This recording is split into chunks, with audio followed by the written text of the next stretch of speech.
Live. It's a serious part of a segment now, my people. 15 minutes. Me I give you, seeing His Majesty coronation. Watch this, my people. Watch this, my people. Watch this, my people. Live on Prophet Sinai TV station, downtown Kingston, Jamaica. Beautiful Jamaica.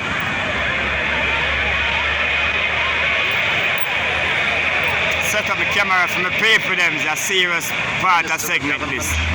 Listen, my people. Princes of the church. By now they've probably lost count of the number of times they've waited here at Addis Ababa Airport for the same extraordinary man. In a moment, you step from the door of this aircraft to a scene that's even more familiar to you. Where's on some of my chuck knives? The world's best-known figures of faith, and one that most of us know least about. Father figure of modern Africa, relic of a vanishing world, feudal despot and reforming monarch, one of the last claimants to the divine right of kings, the legendary descendant of King Solomon and the Queen of Sheba.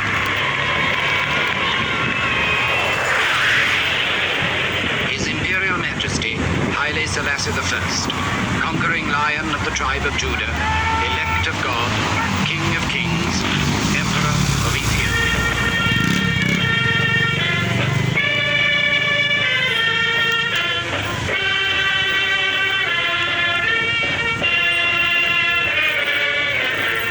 What is my people? The local live me I tell me I'm a business place, downtown Kingston, Jamaica. My Facebook friend, my Instagram friend, my Twitter friend them.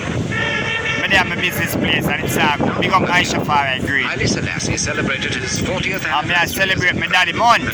Watch this, my people. Came to do him. Why I'm a business place? No, see,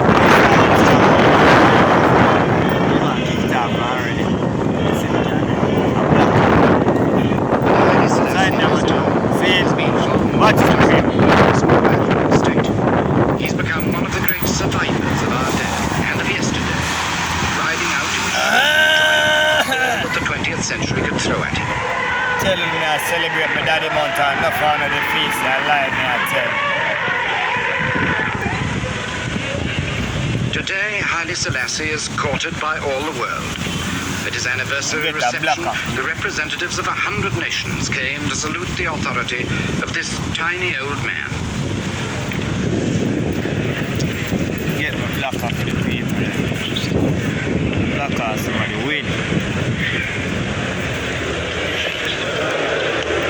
So a minute there, my people. He was probably the first African leader to be treated by white men as an equal, and the first to be sacrificed by them in the name of appeasement. He's learned to trust nobody, except perhaps his dog, and yet he's won the respect of the world, for there's no man alive today whose life has spanned so much. Now, in his old age, he's practically the incarnation of the history of our time. Turn it up, look for my people, them. Listen to my people, and speech. I have to do about chatting for you one here. Turn it up. Time began for Haile Selassie in this remote corner of the Horn of Africa in 1892. In London, Queen Victoria had celebrated her Golden Jubilee. In Africa, the colonial powers were carving up the continent. But the world Haile Selassie was to grow up to had not been dreamed of. He was born in a thatched hut and christened Tafari Makonnen. And though he was of Ethiopia's royal blood, his childhood on these hillsides was as carefree as childhood should be.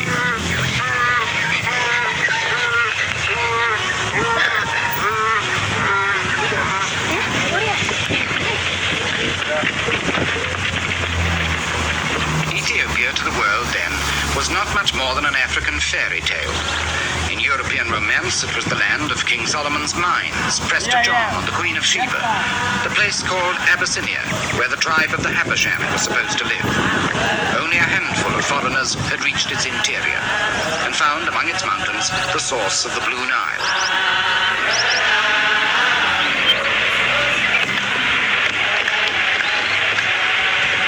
The rest was as dark as anything in darkest Africa, hidden by giant mountains from the deadly curiosity of the world.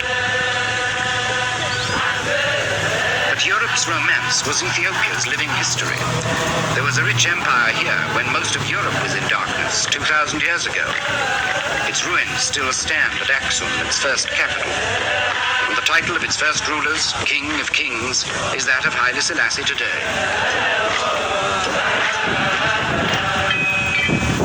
The empire's history since then is a rich confusion of fact and legend. There are still 50,000 people like these in Ethiopia who call themselves Jews of the House of Israel and claim descent from the first Jews out of Arabia 3,000 years ago. They observe the Jewish Sabbath and mark their pottery with the Star of David. Like Haile Selassie's imperial crest, the star crowns the Lion of Judah, the central Ethiopian symbol, begotten from Sheba, who bore a son to King Solomon, and called him Menelik, the first Ethiopian emperor.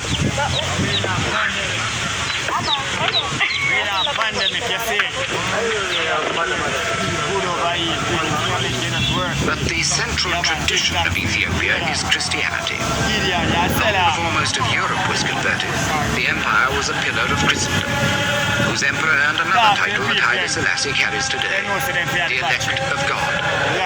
The echoes of 16 centuries of Christianity sound with undiminished faith through Ethiopia's churches now.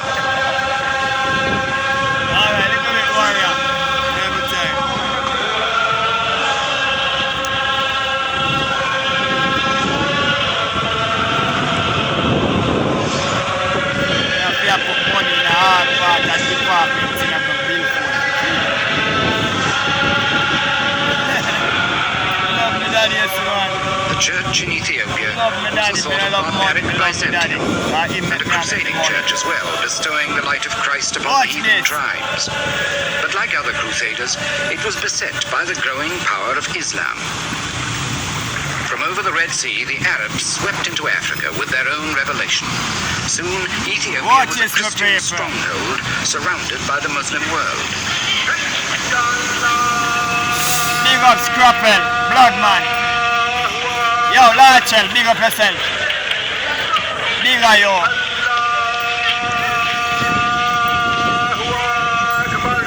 Just every look from the west to the east, coming up a new black king. Hidden in the mountains from the Muslim invasion, the emperors and priests of Ethiopia kept the Christian faith alive. 15 minutes now, give the people I'm close. Here in the 12th century, the Emperor Lalibela carved out of the rock the churches of what he hoped would be a new Jerusalem. It was the empire's capital for 100 years and came to be known as Lalibela after its creator. 800 years later, Haile Selassie was to come here to pray for deliverance from Italy's invasion of his country. At the worst moment of his life, his way of declaring his ultimate faith in the God that was so essential to his empire's tradition. A tradition that the monks of Lalibela still voice in a haunting mixture of orthodox plain chant and African rhythm.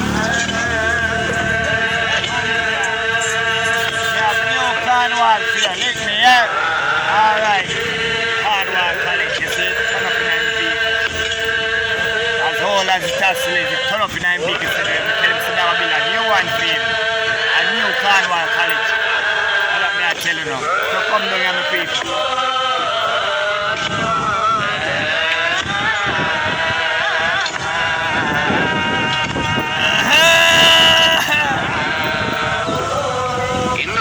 Struggle with Islam, church and state became inseparable, and the Christian powers of Europe sent emissaries to the emperors to help them against the Muslims. One of them may have been Prester John, some Western Father Jean perhaps, exiled and forgotten here for a lifetime. But in spite of Western help, many of the empire's provinces were overrun. The emperors themselves became nomads, wandering the highlands from camp to camp, until here at Gondar in the 17th century, they came to rest again in renewed splendor.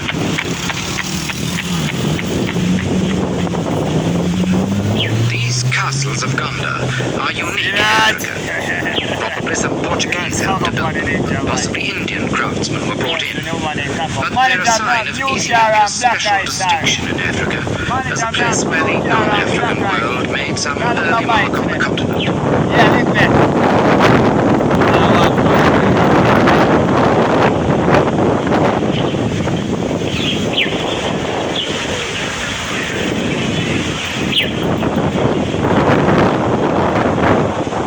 Was only a brief revival of a declining empire. In another 100 years, the court was on the march again, still carrying the Christian banner, but challenged by feudal barons, and the kings of medieval England.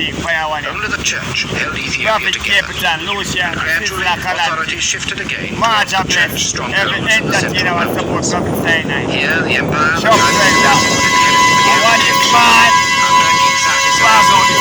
commercial empires of 13th century Europe came with their gifts of governance, and his kingdom was the foundation on which the Ethiopian Empire was rebuilt.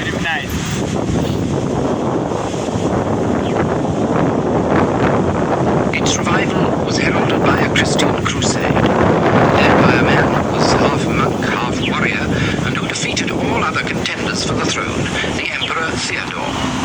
But in 1862, Theodore fell foul of Queen Victoria. By misunderstanding, she failed to answer one of his letters, and in a huff, Theodore imprisoned a British consul and some European missionaries in his mountain fortress of Magdala. When 5 years of diplomacy failed to secure their release, the British at last sent a military expedition to recover them.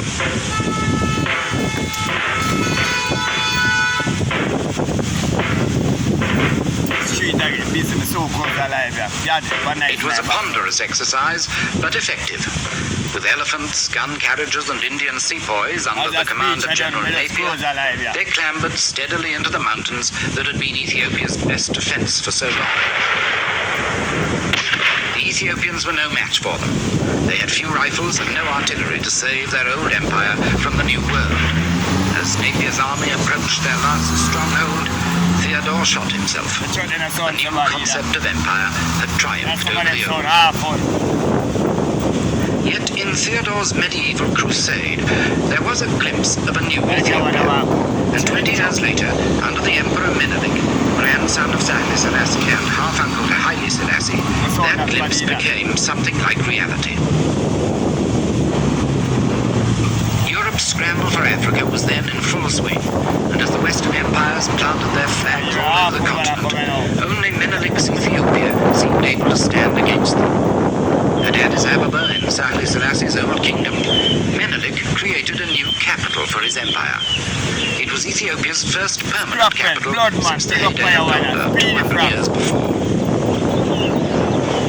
Menelik's palace is still used 80 years later by Haile Selassie, and to him it's a permanent reminder of the day when Ethiopia showed that it could, after all, resist the powerless, and the traditional Ethiopian painting tells the story of a modern awakening.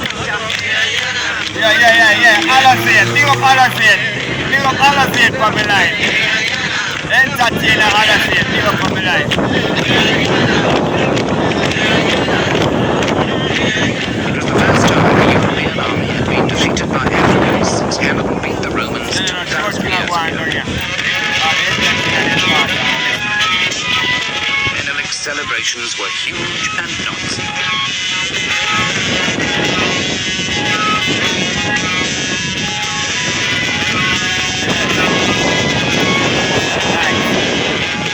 For days on end, the drink ran like water, and the tables were red with the blood of raw meat. In the rejoicing, the Ethiopians hardly noticed that they had still to pay a price for their independence. From now on, they would be enmeshed in the quarrels of the European powers. While the new ambassadors and their lady wives looked with astonishment at Menelik's medieval feasts, they were secretly seeking for allies here in the power struggle that was raging in Europe. Into this strange twilight world between yesterday and today, Haile Selassie was born. Now, after 80 years, he looks back on a lifetime that has spanned the gap between the 2,000 years of African tradition he inherited and our own jet-propelled international revolution that threatens to overwhelm him. One of his his earliest memories is of the way our world first encroached on his, with the arrival in Ethiopia of the first British diplomatic mission to the court of his half-uncle Menelik.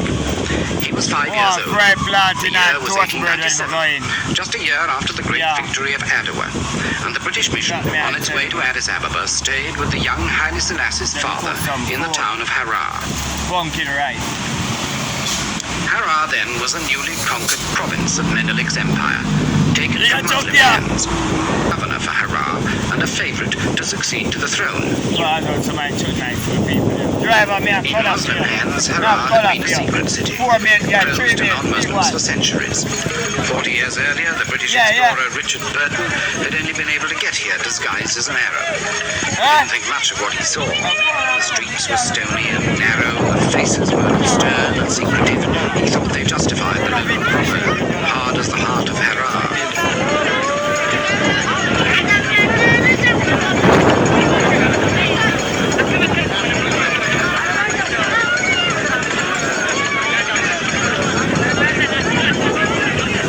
Harar's not a great deal better now, but for what change there is, Haile Selassie's father can take some credit.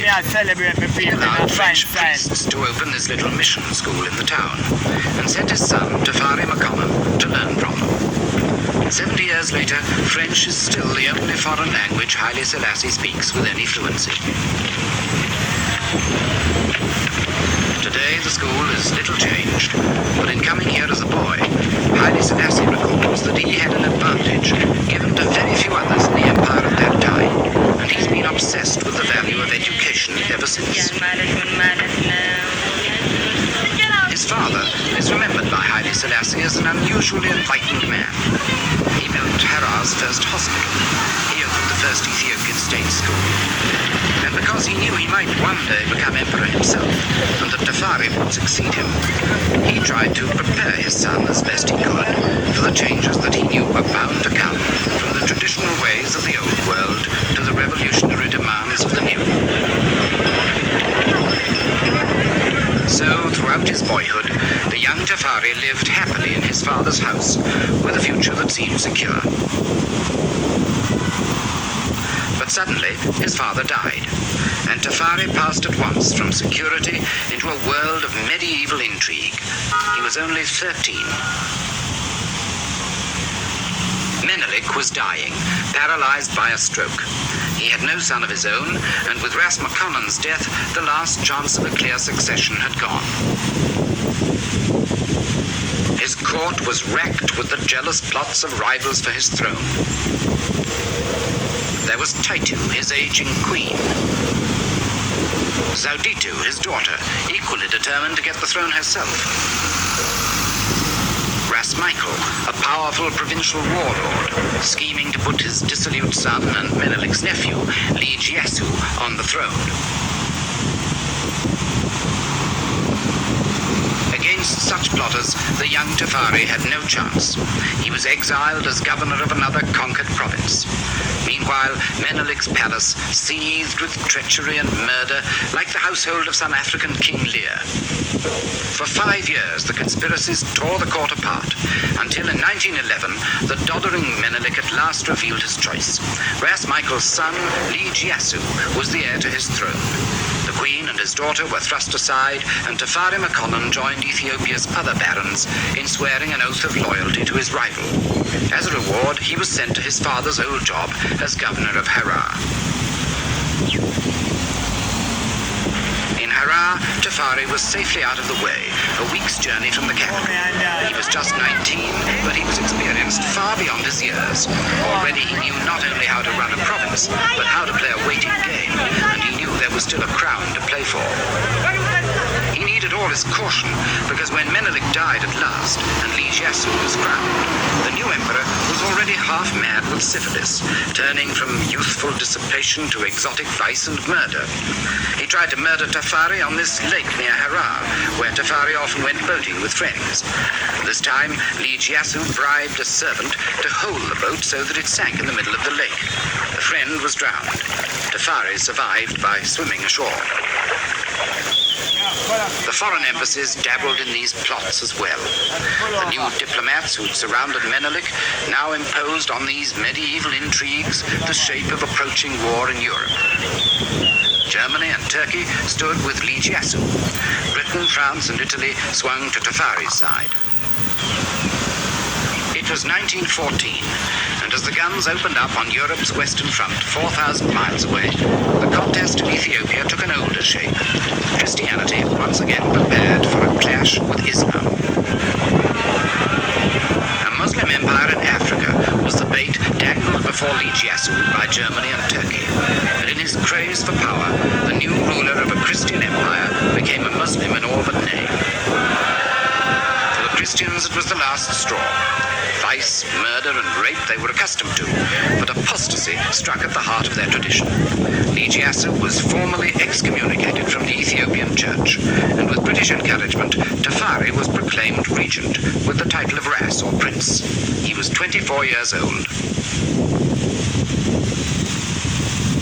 Zauditu, Menelik's daughter, was crowned empress at the same time.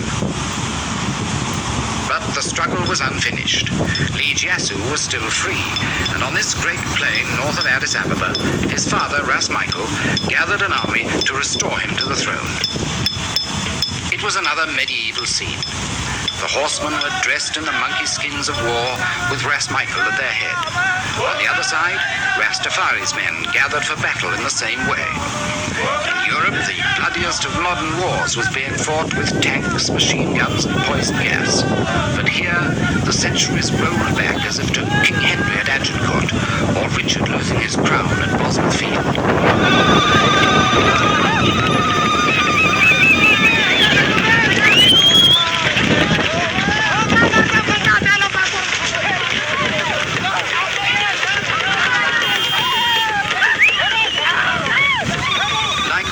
Victory at Adwa, this battle of Ras Tafari for his crown has become one of the great subjects of Ethiopia's popular art.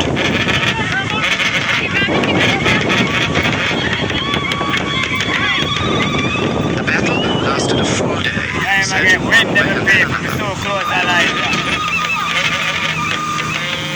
In the end, the man who rode back to Addis Ababa in triumph was Ras Tafari. It was a victory that he still recalls as the turning point of his life. But almost immediately, he was embroiled in the outcome of the other war in Europe. At the Versailles Peace Conference, in their victory, the Allies again redrew the map of Africa. But once more, Ethiopia escaped. Playing off the great powers against each other, Ras Tafari kept his independence. Joining the new League of Nations, he put his faith in the latest post-war watchword, collective security. In such great company, one little country would surely be safe, and not let another gobble it up.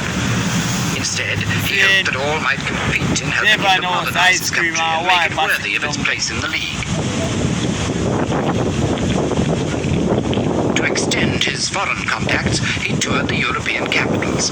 In London, the Times described his arrival as an historical event. In Stockholm, he met King Gustav, and the Swedes promised him doctors. In Brussels, he found financiers ready to invest in his country. The French were already in Ethiopia. They had completed a railway from the coast to Addis Ababa in 1918.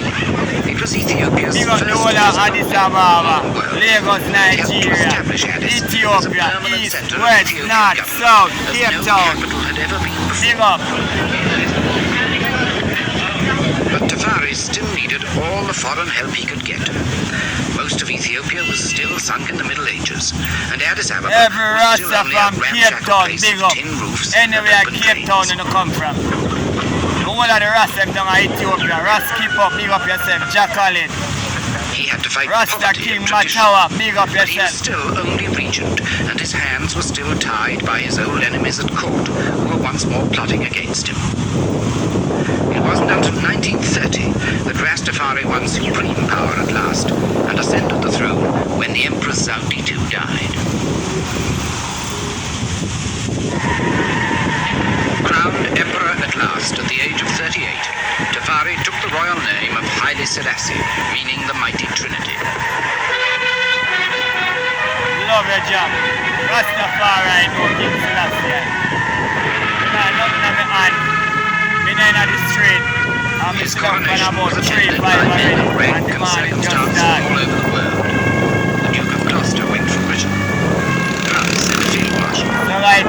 that the me air can't to let throw. that up. We didn't want to give me people them John Pierce, but me have to give them on it. Governors of Africa's colonial territories came to big salute up the John Pierce, independent African king. His own Next week people we'll get John poured into Pierce. Addis Ababa in thousands to pay homage to the new emperor.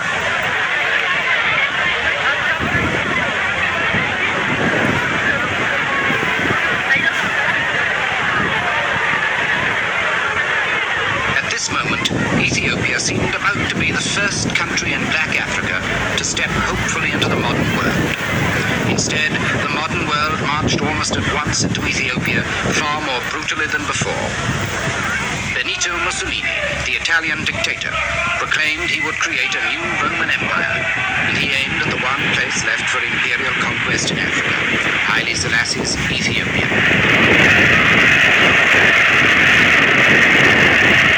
Mussolini's excuse was Ethiopia's backwardness, that same medievalism that Haile Selassie himself hoped to end. He told his soldiers they had a civilizing mission, but his ambitions dragged Haile Selassie straight into the 20th century's new barbarism. Hitler threatened the peace of Europe. As the Nazi troops marched, Western statesmen quailed at the thought of a new war.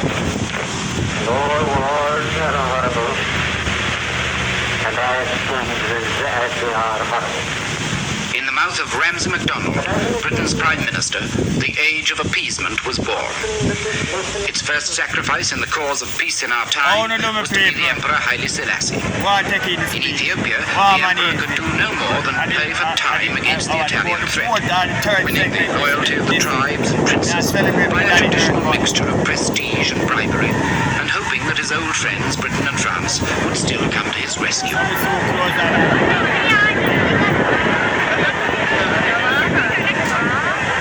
But Haile Selassie and his men were whistling in the dark. The Italian troops were already embarking, and Britain and France would do no more than proclaim an embargo on arms sales to both sides. For Italy, with her own arms, the embargo was a green light. For Ethiopia, it was a death sentence.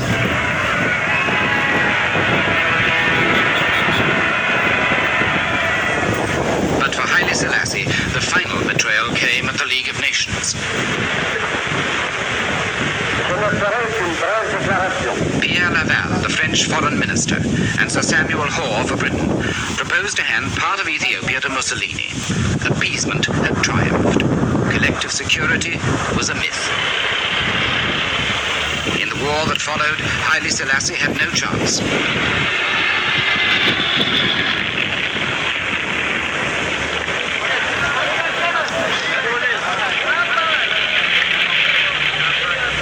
Years earlier, Haile Selassie's father had helped Menelik to beat the Italians at Adwa.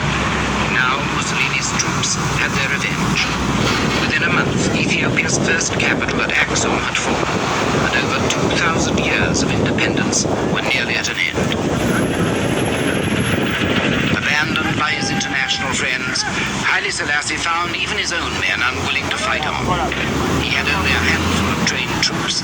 The rest were untrained tribal warriors, hopelessly outgunned.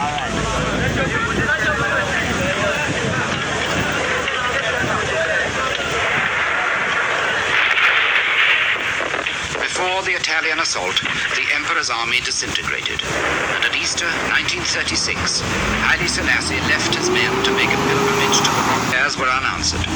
A month later, it was all over. In 8 months of steady advance. On the 2nd of May, his family took the train from Addis Ababa to Djibouti. Yeah, my people, it's safe to shop down here. On the 5th of May, Haile Selassie followed them. We have a lot of color, a lot of glory down here. The glory is not to say, glory is to free. He left behind the agony of defeat to confront his betrayers of the League of Nations. Ladies and gentlemen, the second speaker on the list is His Majesty Nicholas Haile Selassie. I call upon He did so with a dignity that has become a legend. Monsieur le Président. Monsieur le...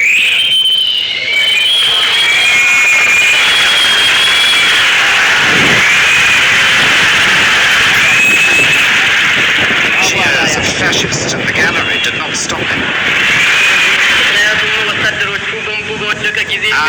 here to claim justice, he said. What reply shall I take back to my people? There was no answer, and there could be none. The League was dead. So, said the Emperor, it is us today. It will be you tomorrow.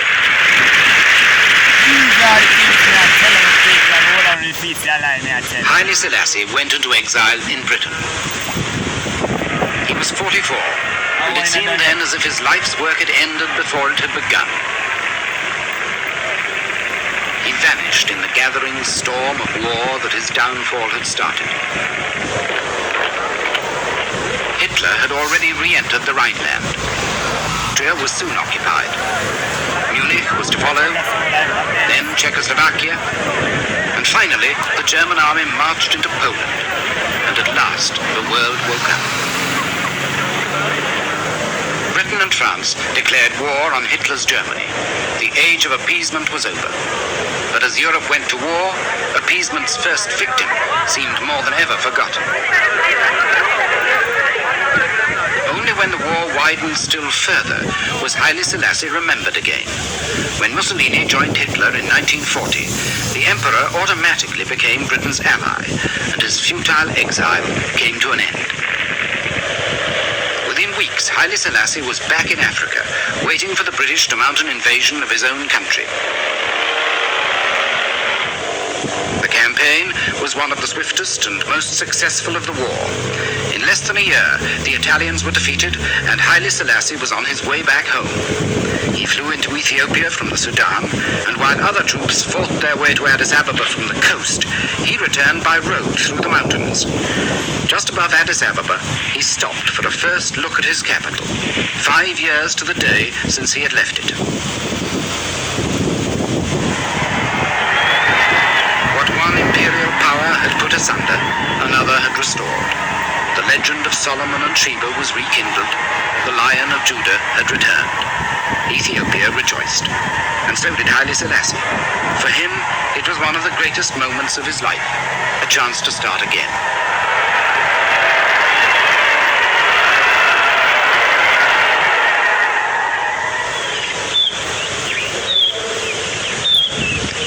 Years later, in the grounds of his palace in Addis Ababa, where he takes his daily walk among the lions that symbolizes imperial power, he reflects now that at that moment of return he was already 50 and had accomplished little. The Italians had left very few colonial improvements for him to build on. They'd only been there for 5 years, and they'd left things pretty much as before. There was no central administration, there certainly weren't any bright young graduates, there were no army officers, and there wasn't even a common language. Fundamentally, Haile Selassie was back with the same ramshackle empire he had won before, and whose primitive traditions he hadn't had a chance to scratch.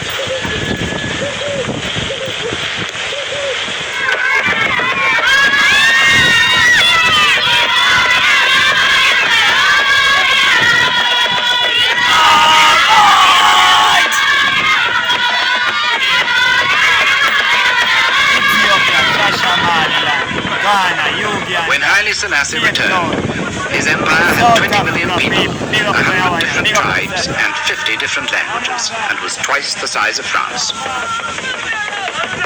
It was a proud empire, but its 2,000 or 3,000 years of tradition underwrote poverty, disease, and ignorance.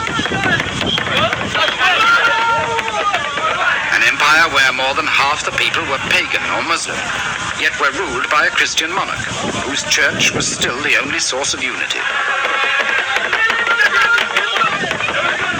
A secluded empire, where life had remained unchanged for centuries. An empire, in fact, as backward and conservative as anywhere in the world.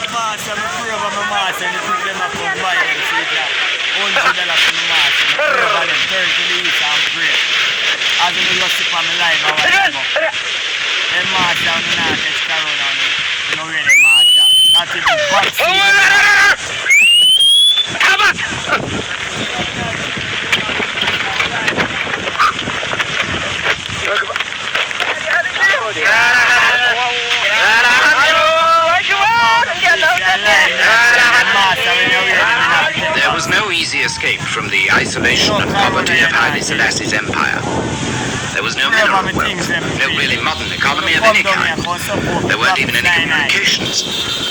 The Italians had built a few roads, but the war had destroyed them again, and one of the first decisions the emperor had to make was whether he should rebuild the roads through these mountains. He decided he wouldn't, for the time being anyway. Instead, he put his faith in the air. With American help, he created a network of tiny airstrips that broke down the isolation of the interior for the first time.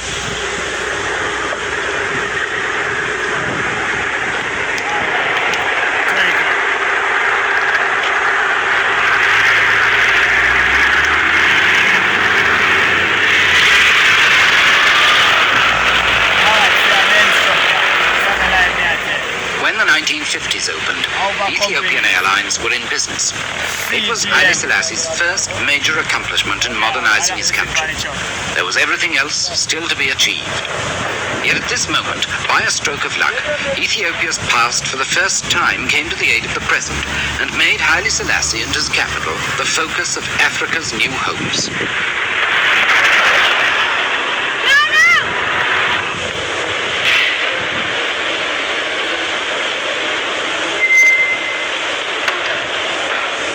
As almost the only independent African ruler after the war, Haile Selassie provided a symbol of self-respect for black men just emerging from white rule.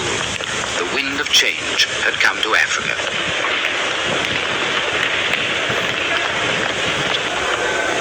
Recognizing the emperor's unique position, the United Nations chose Addis Ababa as its African headquarters, and he embarked on a new political career. The age in which we live, Your Imperial Majesty, is an age of paradox. In his brand new Africa Hall, Haile Selassie presided at innumerable meetings of his new revolutionary colleagues. He became the great African father figure, the great African peacemaker, in the Congo, in Biafra, in Morocco and Algeria. It was a strange apotheosis for the King of Kings. He didn't always succeed, but his voice commanded respect, because he alone in Africa had been both victim and victor in the struggle against colonial rule. He alone had been the first martyr of the old League of Nations and was now a founder and guide of the new United Nations. Seeing his influence in the new Africa, the world beat a path to his door. The Organization of African Unity followed the United Nations and set up shop in Addis Ababa. Diplomats and businessmen flocked in. Within a decade, the face of Addis Ababa was transformed. The signs of international affluence towered over the old open drains.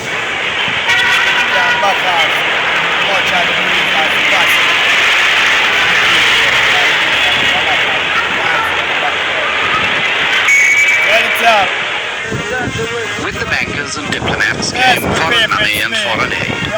There were new ports, new roads, new dams to be opened. America trained the emperor's army. Russia built his schools. Israel provided technicians. India supplied teachers. Britain brought doctors. France offered culture. Germany sent trade missions. Haile Selassie's old empire had become the new African showcase. Everyone wanted an exhibit there.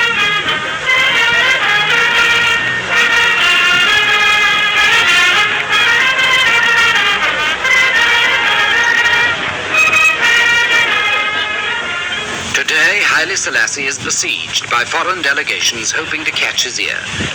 He balances these contemporary forces to strengthen his own independence as shrewdly as he juggled half a century ago with the rival tribes and princes in his old fight for power. One day it may be a Japanese delegation, the next day a mission from Maoist China. It doesn't matter what political persuasion they are, they all see Haile Selassie as an essential link to the rest of Africa.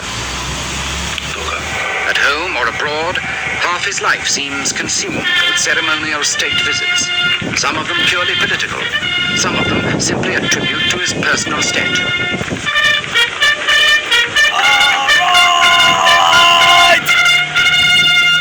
Even with Italy, he's made friends again. On a state visit to Rome 30 years after Mussolini's troops had been driven from his country. At home, he seems all-powerful, adding to the natural mystery of a divine monarchy the artificial cult of personality. His name is everywhere. His presence seems all-pervading. His word seems law. His ministers are overshadowed by him, and his government is run by him. His palace is surrounded by all the machinery of a modern administration, but even his prime minister brings the important decisions back to him.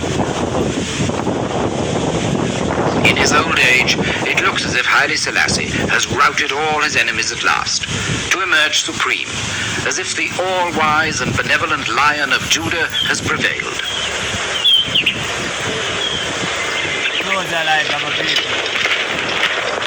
Yet the one thing Haile Selassie has not prevailed over is his own country. Outside Addis Ababa, the traditional Ethiopian ways have hardly changed at all. The emperor's writ runs only as far as his governors can ride.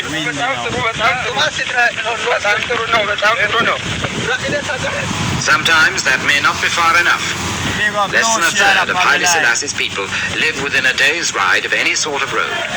It's over 60 years since Haile Selassie in his youth started his career as governor for the Emperor Menelik in this very province, and the system's no different for the man who represents him now. Every time the governor rides out into the farther reaches of his province, he gets a royal welcome.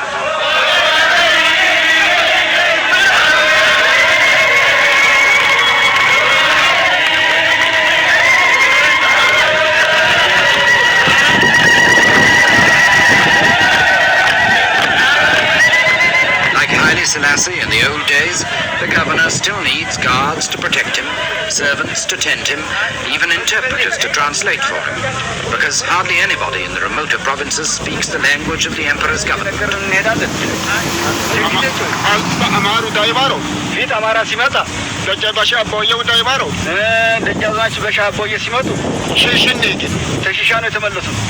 It's government in the medieval style, and modern Addis Ababa seems very far away.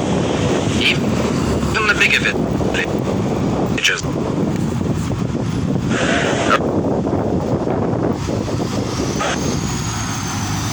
Eye for an eye. Island village.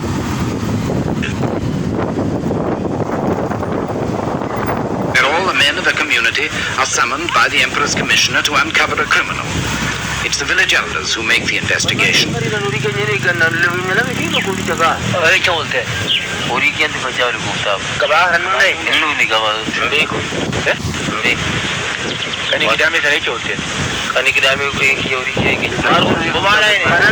If they can't agree on a culprit, every man present will suffer his share of a collective punishment.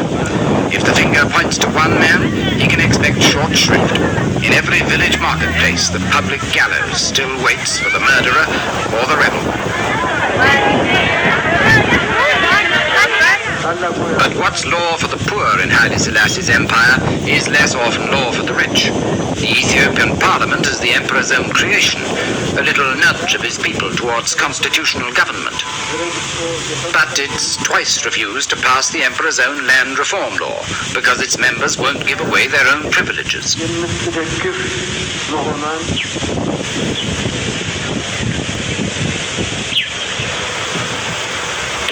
As the years go by, the emperor's step gets slower.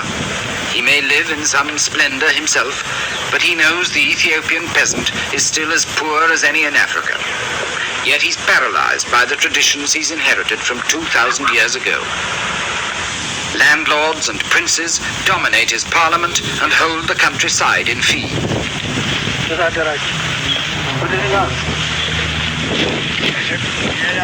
The peasants own nothing, and at harvest time the landlords and their bailiffs come to demand their share of the crop.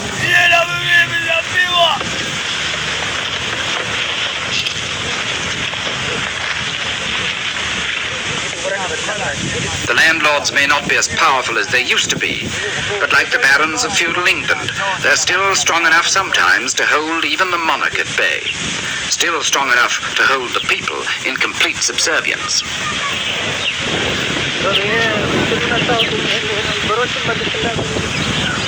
Biggest of all the landlords is the Ethiopian Church. History has made it inseparable from the empire, and now, as powerful as the great monastic orders of medieval Europe, it dominates the life of the Christian highlands.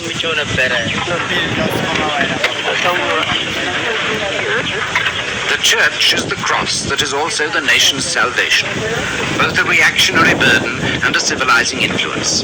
Its priests may be ignorant, but they're usually the only people for miles around who can read or write. Its schools are pathetic, but until Haile Selassie's reign, few other schools existed. 90% of his people remain totally illiterate.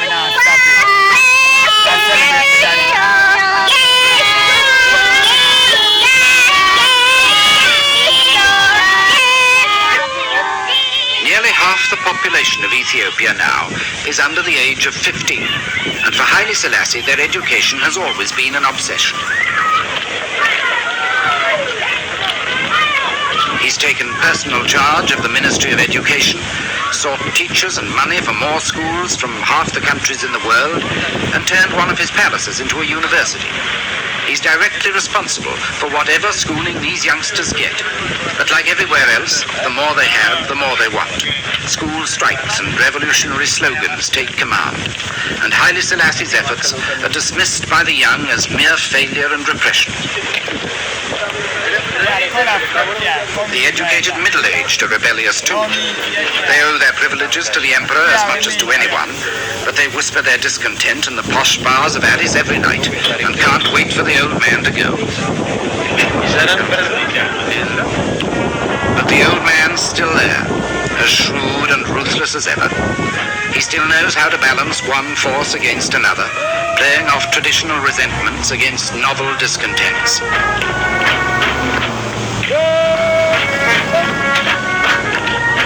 Some of the latest challenges to Haile Selassie's rule combine the old and the new Ethiopian divisions of discontents. Down near the coast in Eritrea, where the Italians had their empire for half a century, there's a popular liberation front now fighting for independence from Haile Selassie, and joining the old battle of Islam against Christianity with a new revolutionary movement against an ancient monarchy.